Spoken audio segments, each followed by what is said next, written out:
Hello student, welcome to my YouTube channel Math Courses. Today we discuss class 10 chapter 10 circle introduction. इस introduction के अंदर हम circles के बारे में कंप्लीट इन्फॉर्मेशन लेंगे और उसके बाद हम इसकी एक्सरसाइज को मूव ऑन करेंगे। तो सबसे पहले सर्कल्स, हमारे पास ये सर्कल है। इस सर्कल के अंदर क्या क्या होता है वो हम देखें।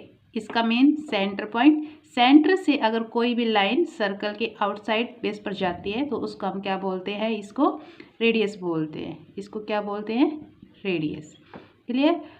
सर्कल के आउटर पॉइंट को, किसी एक पॉइंट को टच करते कोई लाइन ड्रॉ होती है उसको हम बोलते हैं टेंजेंट। इसको बोलते हैं टेंजेंट। क्लियर। रेडियस जो सर्कल का पॉइंट है उसको क्रॉस करते हुए दूसरे पॉइंट के ऊपर जो लाइन जाती है इसको बोलते हैं हम डायमीटर। इसको बोलते हैं डायमीटर।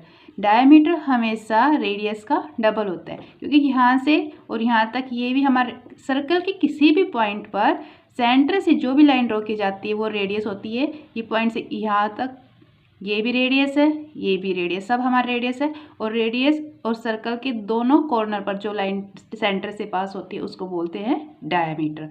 क्लियर। अब आता है कि हम किसी भी पॉइंट को सेंटर, मान लीजिए ये है, इन दो को करते हैं टच तो इसको बोलते हैं कॉर्ड ऑफ सर्कल। क्या बोलते हैं इसको, कॉर्ड ऑफ सर्कल। और ये जो दो पॉइंट के बीच में जो लाइन होती है इसको बोलते हैं आर्क। इसको क्या बोलते हैं, आर्क। क्लियर है।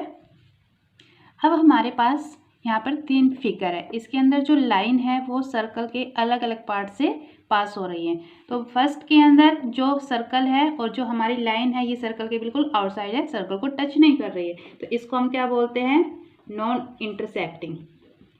क्या बोलते हैं इसको, non intersecting. Clear. Second circle के अंदर जो हमारी लाइन है पी क्यू, ये सर्कल को 2 पॉइंट पर टच कर रही है, यानी कि 2 पॉइंट्स पर इसको क्रॉस कर रही है। ठीक है। और जब भी 2 पॉइंट पर क्रॉस करती है तो उसको हम क्या बोलते हैं, एक ए पॉइंट पर एक बी पॉइंट पर इसको क्या करिए, कट करिए, तो इसको हम क्या बोलते हैं, सीकेंट ऑफ सर्कल। क्या बोलते हैं इसको, secant of circle. In next figure circle को हमारी जो लाइन है पी क्यू वो किसी एक पॉइंट के ऊपर टच कर रही है, और जब भी कोई सर्कल को एक पॉइंट पर टच करते हुए क्रॉस होती है उसको हम क्या बोलते हैं, टेंजेंट ऑफ सर्कल। क्या बोलते हैं इसको, टेंजेंट ऑफ सर्कल। यहाँ तक क्लियर हुआ। अब हम इसको समझने के लिए आगे सोल्व। अब हम सर्कल के कुछ क्वेश्चन को क्लियर करते हैं। ठीक है। मान लीजिए हमारे पास ये सर्कल है, पूछा how many tangent from a single point. यहाँ पे मान लीजिए ये सर्कल है, इसके अंदर कोई भी एक सिंगल पॉइंट है। यहाँ से how many tangent from a single point, इस सिंगल पॉइंट से कितनी टेंजेंट हो सकती है ये हमको बताना है। तो यहाँ से एक पॉइंट को टच करते हुए सर्कल पर सिर्फ एक ही टेंजेंट हो सकती है, तो क्या आएगा इसका, ओनली 1 टेंजेंट। कितनी टेंजेंट हो सकती है, 1 tangent. Clear. How many tangent are parallel on a single circle. अब हमारे पास ये सिंगल सर्कल, एक जो टेंजेंट है इसके पैरेलल कितनी क्या हो सकती है, पैरेलल लाइंस हो सकती है। तो ये टेंजेंट के पैरेलल, मान लीजिए इसके सामने पैरेलल ये हो सकती है। टेंजेंट तो बहुत ज़्यादा हो सकते हैं यहाँ पे कि, लेकिन पैरेलल लाइंस कौन सी होती है, जो कभी भी एक दूसरे को इंटरसेक्ट ना करे। तो हमेशा याद रखना कि tangent are parallel on a single circle कितनी होती है, 2 टेंजेंट। कितनी लाइंस होती है, 2 टेंजेंट। क्लियर है। नेक्स्ट पूछा है how many tangent are parallel to a secant on a circle. ये हमारे पास सर्कल है, सीकेंट का क्या बताया हमने, जब भी कोई लाइन होती है 2 पॉइंट के ऊपर क्रॉस करके इंटरसेक्ट करके निकलती है उसको हम सीकेंट लाइन बोलते हैं। तो how many tangent are parallel, इस सीकेंट के पैरेलल कितने टेंजेंट हो सकते हैं। तो इसके पैरेलल एक तो हमारा फर्स्ट और एक सेकंड, क्योंकि टेंजेंट तो सिर्फ पॉइंट से आउटर सर्कल पर होता है और यहाँ पर भी। तो हमारे पास ये जो सीकेंट है इसके पैरेलल कितने हो सकते हैं, 1 और 2। तो हम क्या लिखेंगे, 2 टेंजेंट हो सकते हैं पैरेलल किसके, सीकेंट के। 2 tangent can be parallel to secant. Clear. अब हम टेंजेंट के कुछ मेन टॉपिक है उनको क्लियर करते हैं। ये हमारे पास सर्कल है, how many tangent from A point inside the circle. अगर कोई सर्कल है उसके अंदर कोई पॉइंट है तो कितने टेंजेंट फ्रॉम होंगे, अगर कोई पॉइंट सर्कल के अंदर है। तो यहाँ पे ये पॉइंट है, क्या पॉइंट्स के अंदर कोई टेंजेंट हो सकता है, नो। 0 आएगा इसका आंसर, क्योंकि जो टेंजेंट होता है वो हमारे आउटर पॉइंट से क्रॉस होता है, सिर्फ एक पॉइंट को टच करते हुए निकलता है, अंदर से पॉइंट को टच करते हुए तो सीकेंट पास होती है। क्लियर है।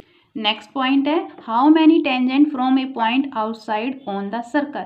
अगर कोई पॉइंट सर्कल के बाहर है, यहाँ पर एक पॉइंट है सर्कल के बाहर, तो इससे कितने टेंजेंट बन सकते हैं हमारे सर्कल, तो इसका आंसर आएगा 2। देखिए कैसे, ये पॉइंट है, इसको हम टच करते हुए सेंटर को यहाँ तक क्रॉस कर सकते हैं और इसी पॉइंट को हम टच करते हुए ऐसे निकाल सकते हैं। तो ये पॉइंट से हमारे सर्कल के ऊपर कितने टेंजेंट ड्रॉ हो गए, फर्स्ट एंड सेकंड, यानी कि 2 tangent. Clear. How many tangent from A point on the circle.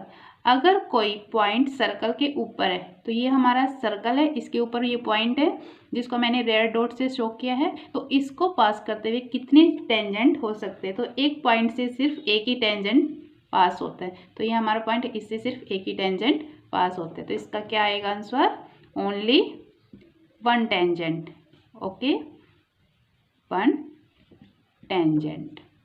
अभी टेंजेंट के बारे में हमने कंप्लीट डिस्कस किया। अब इसका एक इम्पोर्टेंट सर्कल का पार्ट है जिसको हम डिस्कस करेंगे।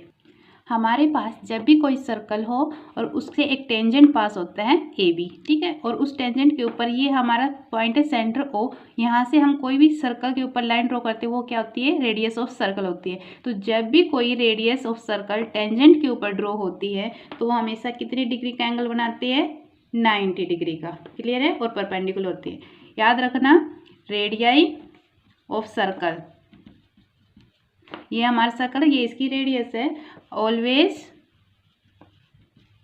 मेक्स 90 डिग्री एंगल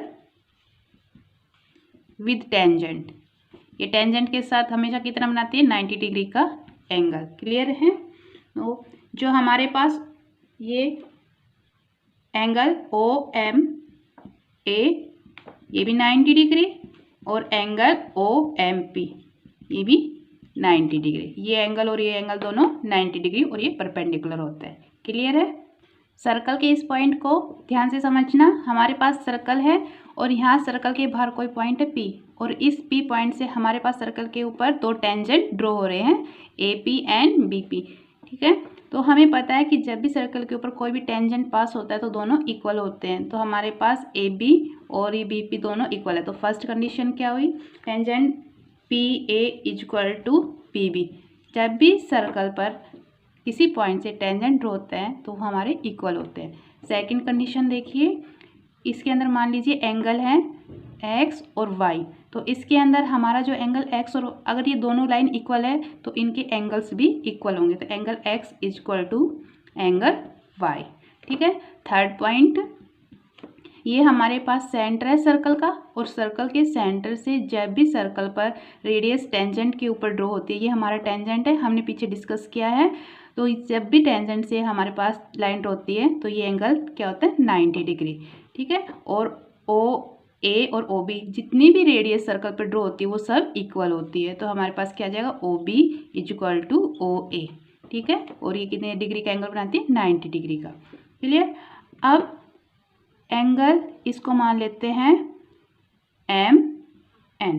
क्लियर है। तो angle M equal to angle N, ये दोनों एंगल भी हमारे क्या होंगे, इक्वल, क्योंकि जब भी हम इस पॉइंट को सेंटर से इसको करते हैं, मिलाते हैं, तो ये दोनों, ये लाइन इन दोनों को इक्वल बाइसेक्ट करती है। ठीक है। सेंटर से जब इस पॉइंट को टच करते हैं तो ध्यान रखना ये लाइन इन एंगल्स को इक्वल बाइसेक्ट करती है, इसलिए एक्स वाई इक्वल होंगे तो एंगल M और N भी इक्वल होंगे। ठीक है। आई होप आपको ये पॉइंट बिल्कुल अच्छे से क्लियर हो गए होंगे। अब इसके जो पॉइंट के थ्रू हम इसकी एक्सरसाइज को सोल्व करेंगे। अगर आपको हमारी क्लास अच्छी लगती है, समझ में आती है, तो इसको अपने दोस्तों के साथ शेयर कीजिए और ज़्यादा से ज़्यादा इसको सब्सक्राइब कीजिए। हमारी कोशिश रहेगी हम आपके लिए ऐसे ही अच्छे हेल्पफुल वीडियो लेकर आते रहे।